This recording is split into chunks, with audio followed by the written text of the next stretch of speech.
Întâlnirea lui Netanyahu cu Trump la Washington nu a fost doar o fotografie de protocol. A fost o discuție directă despre unde este linia roșie cu Iranul și ce se întâmplă dacă acele negocieri se blochează. Salut, sunt Arie. Tabla se mișcă foarte repede. Priviți imaginea de ansamblu. Netanyahu merge în SUA, se întâlnește cu secretarul de stat Marco Rubio la Blade House, iar Trump îl primește la Casa Albă. Tema principală, chiar dacă se menționează Gaza și regiunea, rămâne Iranul. Ce se negociază, ce nu se negociază și ce facem dacă nu se ajunge la acord. Un detaliu important nu poate fi ignorat. Înainte de întâlnirea cu Trump, Netanyahu a oficializat aderarea Israelului la Consiliul de Pace pentru Gaza, promovat de administrația Trump. Pe scurt, acesta e un semnal politic. Washington încearcă să construiască un cadru regional pentru ziua de după în Gaza, în timp ce, în același timp, are ochii ațintiți asupra frontului iranian. Protagonistul central al acestei povești, deoarece este vorba despre Gaza, Consiliul de Pace pentru Gaza este evident Israel fiind ancorat pe teritoriul israelian. Și, în cele din urmă, se spune în mass media că Netanyahu a călătorit pentru a confirma acordul. Chiar a călătorit Netanyahu doar pentru asta? Îmi veți spune ce credeți acum, ce s-a discutat la Casa Albă. Nu așteptați un comunicat spectaculos pentru că nu există și nu va exista unul. În mass media americană și israeliană nu au fost anunțuri mari, doar un mesaj consecvent. Trump continuă să preseze pentru discuții cu Iranul, iar Netanyahu afirmă că securitatea Israelului nu e negociabilă. Cu alte cuvinte, discută, se coordonează, dar nu neapărat gândesc la fel în ceea ce privește ritmul sau metoda. Aici apare ceea ce mulți simt, dar nu spun mereu deschis. Această călătorie expres și această întâlnire extraordinară sunt un semn că, deși oficial totul pare normal și s-a mers pentru a semna un acord și a avea întâlniri protocolare despre ceea ce se întâmplă în regiune, adică totul foarte diplomatic la suprafață, dar pe sub masă, lucrurile care se pot mișca sau care, evident, se mișcă. Să nu fim naivi, sunt rapoarte, evaluări și coordonare la cel mai înalt nivel, ca și cum ai ajusta fiecare piesă înainte de o furtună. Nu pentru că cineva își dorește un război, ci pentru că situația poate escalada foarte rapid. Și dacă tensiunea cu Iranul devine ceva direct, evident, nimeni nu vrea să rămână fără un plan, fără sprijin și fără sincronizare. Donald Trump afirmă că vrea un acord, însă cu un mare dar. Dacă nu se ajunge la un acord, soluția militară rămâne posibilă. Când Donald Trump menționează acordul, nu vorbește doar despre uraniu și centrifuge, ci și despre subiectul care provoacă îngrijorare în Israel: rachetele balistice. Trebuie să ajungem la o înțelegere, altfel va fi traumatic. Ieri am avut o întâlnire bună cu Bibi Netanyahu, dar decizia finală este a mea. Dacă acordul cu Iranul nu este bun, cred că îi așteaptă o perioadă dificilă. Să vedem dacă războiul din iunie, acel război de 12 zile, ne-a lăsat ceva. Racheta balistică nu e o teorie, ci un obiect real ce cade din cer și îți schimbă viața în secunde, conform evaluărilor recente din Israel. Înainte de acea operațiune, Iranul avea circa 3000 de rachete balistice și își extindea capacitatea. În timpul războiului, Iranul ar fi lansat aproximativ 550 de rachete și au fost atacate depozite, instalații de producție și lansatoare care în multe cazuri erau deja încărcate cu rachete. Se estimează că cel puțin jumătate dintre rachete au fost distruse. Și care este atunci problema astăzi? Iranul, chiar și după acea lovitură, păstrează încă multe rachete și, cel mai îngrijorător, își recapătă capacitatea de producție. Surse israeliene spun că în câteva săptămâni Iranul ar putea avea din nou 1800, 2000 de rachete balistice cu rază lungă, complet disponibile și operaționale. Aceasta nu reprezintă o cantitate zilnică, ci definește întreaga conversație strategică. Dar atunci, ce se negociază cu Iranul? Doar programul nuclear sau și fabrica de rachete și doctrina de atac? Trump a spus recent că acordul trebuie să includă și componenta balistică, ceea ce înseamnă acest lucru în termeni simpli. Nu are rost să semnezi ceva care lasă Iranul cu capacitatea de a lansa sute sau mii de rachete către regiune? Trebuie să înțelegem clar, nu îi vom vedea niciodată pe Trump, Netanyahu sau Khamenei din regimul iranian la televizor. Să spună lucrurile așa cum sunt nu se va întâmpla niciodată. Întotdeauna vor ieși să declare ceea ce trebuie spus, în funcție de moment și de cărțile pe care fiecare le joacă pe masă. Să nu pierdem din vedere că este vorba despre o strategie geopolitică și o strategie militară la cel mai înalt nivel. Și fiecare urmărește propriile interese, bineînțeles. Astăzi, președintele Trump a anunțat pe rețeaua sa că a ordonat pregătirea unui al doilea grup de portavioane pentru regiune. Este despre USS George H.W. Bush, care s-ar alătura grupului USS Abraham Lincoln, deja prezent în regiune. Acest lucru contează din cauza calendarului. Deplasarea unui portavion nu e ca și cum ai chema un Uber care vine a doua zi. Vorbim de cealaltă parte a lumii. Se vorbește despre pregătiri și despre timp de tranzit care împing orice decizie importantă către următoarele săptămâni, chiar și către luna martie. Prin urmare, se pare că se va aștepta până când noul portavion va ajunge în regiune, adică spre jumătatea lunii martie. Atunci ar putea cineva să spună că, în cele din urmă, atacul se amână pentru această dată? Ei bine, poate că da sau poate că nu, poate este retorică, o strategie pentru a face să se creadă asta. Ceea ce este clar este că nici dumneavoastră, nici eu nu vom ști niciodată ce se va întâmpla mâine, poimâine, săptămâna viitoare. Tot ce putem face este să urmărim fiecare zi și să ținem pasul cu evenimentele. Să avem o înțelegere clară a ceea ce se întâmplă, fără speculații. Diplomația continuă oficial, însă forța militară e pregătită dacă aceasta eșuează.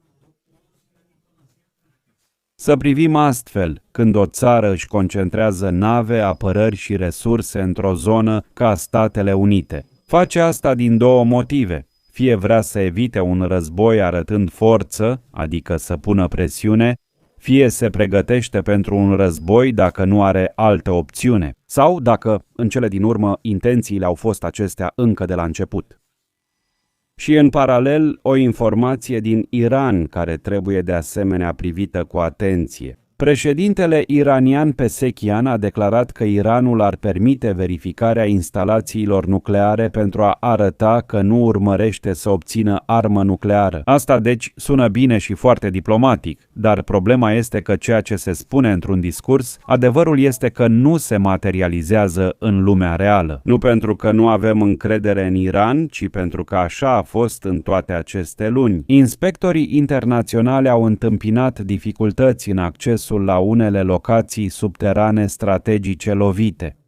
În 2025 și aici este pusă la încercare credibilitatea, iar în cazul Iranului deja este etichetat ca băiețelul mincinos. Realitatea este că acest tip de anunțuri de multe ori urmăresc să câștige timp, să reducă presiunea sau pur și simplu să divizeze pozițiile între aliați. Trebuie subliniat după declarațiile lui Trump. Din Iran deja au fost făcute declarații spunând că nu vor renunța la dezvoltarea lor atomică și nici nu vor renunța la rachete.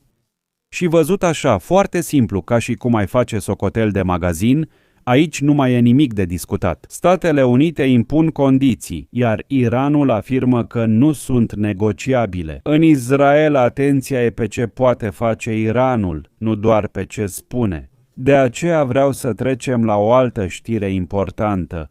Apărarea aeriană. Ministerul Apărării a anunțat că Israelul a finalizat testele avansate ale sistemului UNDA lui David, integrând lecții din război. Pentru cei care nu știu, Israelul are un scut complet de apărare aeriană, care are diferite straturi. Iron Dome este destinat amenințărilor de scurtă rază, precum cele din Gaza sau Liban. Apoi, valul lui David, unde s-au făcut testele. Este un strat intermediar pentru rachete și proiectile cu rază lungă, precum și pentru rachete de croazieră și drone. Săgeata este destinată amenințărilor balistice cu rază lungă și integrează și alte tehnologii, precum laserul. De ce sunt aceste antrenamente și teste considerate știri? Când vedem Iranul reconstruindu-și capacitatea de a dezvolta rachete, iar Israelul își îmbunătățește sistemele. E ca și cum ai vedea două echipe pregătindu-se pentru un meci pe care nimeni nu îl anunță încă. Se precizează că în conflictul din iunie, slingul lui David a interceptat proiectile de la distanțe mari, ceva care, din punct de vedere istoric, era asociat mai mult cu celelalte straturi ale sistemului, cu sistemele Arrow sau chiar cu cele realizate în cooperare cu Statele Unite, faimosul TAT. Și asta, deci, ne duce la o idee simplă. Apărarea aeriană izraeliană nu este un gadget, este literalmente un sistem care cumpără timp vital și susține economia. În astfel de momente, țara s-ar putea paraliza sau, dacă era altă țară, s-ar prăbuși complet. Să discutăm acum despre un alt front vital, marea, deși este adesea neglijat. Marina israeliană a desfășurat astăzi un exercițiu maritim de amploare, cu nave de război, submarine, comandoul Shaghi 13 sprijin din partea forțelor aeriene și unități cibernetice. Ce s-a antrenat? Răspunsuri la atacuri maritime, amenințări aeriene și apărarea platformelor de gaze din larg. Asta, ca să înțelegem rapid, este Israel spunând: nu ne îngrijorează doar ceea ce vine pe calea aerului din est, ci ne preocupă și ce s-ar putea întâmpla pe mare și împotriva energiei noastre. Dacă platformele de gaze sunt afectate, nu e doar un incident militar, ci o lovitură strategică asupra infrastructurii și economiei Israelului. Bine, înainte de știrea despre ironia din Venezuela, verificați dacă sunteți abonat la canal. Mulți dintre voi credeți că sunteți abonați, dar nu sunteți. Apăsați butonul de abonare și gata. Mulți dintre voi menționați în comentarii că nu aveți butonul de abonare. Verificați dacă vi se întâmplă la fel și apăsați clopoțelul pentru a fi anunțați când postez un nou videoclip. Bine, să continuăm și să ne mutăm în Venezuela, așadar, unde astăzi au devenit virale imagini foarte interesante de la o recepție în Caracas pentru o delegație americană. Ceva de neimaginat, cu covor roșu și muzică. Ideea contează, nu spectacolul. Secretarul Energiei din Statele Unite, Chris Wright, a fost la Caracas și a vorbit despre discuții pentru a avansa un plan în 3 faze al administrației Trump: stabilizare, recuperare și reconciliere. S-a discutat și despre tranziție, iar aici a atras atenția prin cât de direct a fost. Din Washington, autoritățile care gestionează tranziția sunt tratate ca o conducere internă, nu ca un guvern definitiv, adică Statele Unite se implică pe deplin în scena energetică venezueleană, cu un scop economic și, potrivit lor, politic.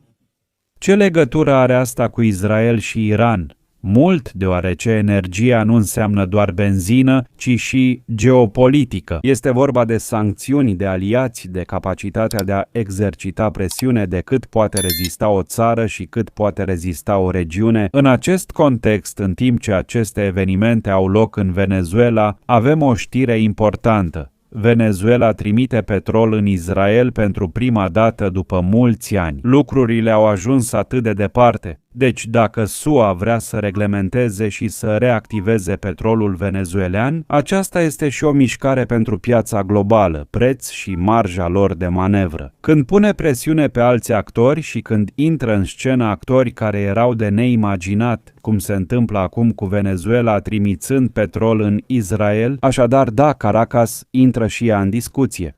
Și ironia acestei vizite, care deja este istorică și care era de neimaginat acum câteva luni, este modul în care o vedem pe Daisy Rodriguez primind Comisia Americană cu mare fast. Și nu e nimic rău în asta, evident, nu este nicio problemă. Fiecare țară își primește invitații așa cum dorește. Problema este ceea ce spunea Daisy Rodriguez acum ceva timp și vreau să ascultați dumneavoastră însuși ca să înțelegeți nivelul de ironie pe care îl trăim chiar acum.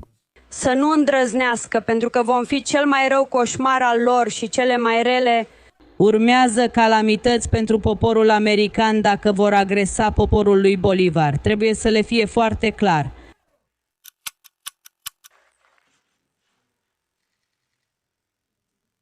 Bine, așa stau lucrurile acum. Diplomație la Washington, pregătiri militare pe mare și în aer și mesaje publice pentru un acord. Și în același timp un ceas care nu se oprește, ceasul capacității balistice iraniene. Întrebarea nu este dacă subiectul se va răci, întrebarea este cine va reuși să impună condițiile înainte ca marja de manevră să se închidă. Vă mulțumesc că m-ați însoțit până aici. Dacă videoclipul v-a ajutat să înțelegeți puțin mai bine ce se întâmplă, atunci abonați-vă, distribuiți videoclipul și nu plecați fără să lăsați un like.